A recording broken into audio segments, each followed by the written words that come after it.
So karon daghang kayo ni message sa kuano nga ako daw dugay na nag-vlog, wa daw ko'y napundar sa akong kaugalingon. Ultimo akong short sa video magbalik-balik ra daw. Ultimo akong sinina sa video magbalik-balik ra daw. So ako ra jud tawo nga dili hambugiro, ma'am. Wala ko nag-flex sa akong mga napundar. Actually, ma'am, sa wala pa ko nag-vlog, ako lang mo pasabton tanan, nana jud ko inegosyo. So gikaloy-as Ginoo ba hantod nga nag-vlogging ko.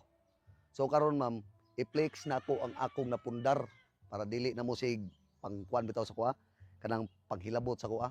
Kaya ako ra may tawo nga dili ko gusto nga i-flex sa social media ug unsay akong napundar sa akong kaugalingon. Kita na nimo nga lupa, ma'am. Kana kilid sa among balay. Oh, may titulo.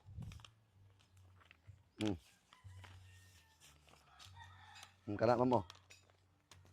Kana karon na ako na i-flex, ha. Oh. Oh, di ba?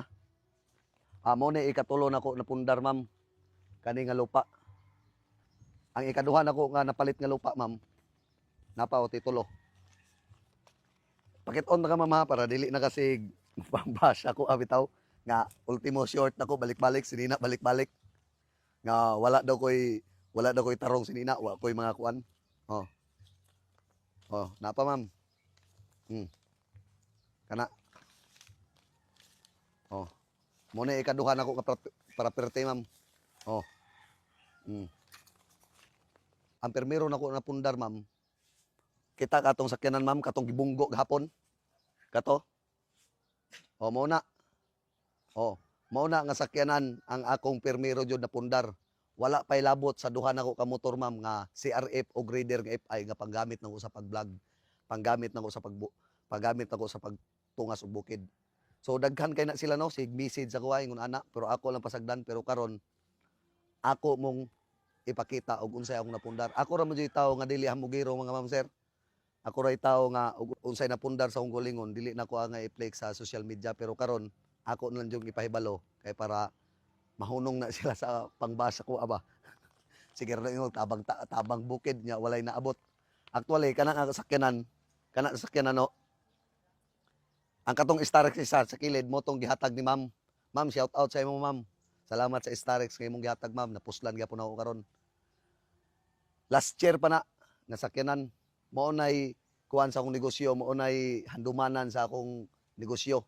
Gipalit na og sakyanan kay para ug asa mi mo biyahe sa akong pamilya ug nami agtuan, naday mi masakyan. Gipakatawo ko aning kalibutan na nga wala ko nang hambog.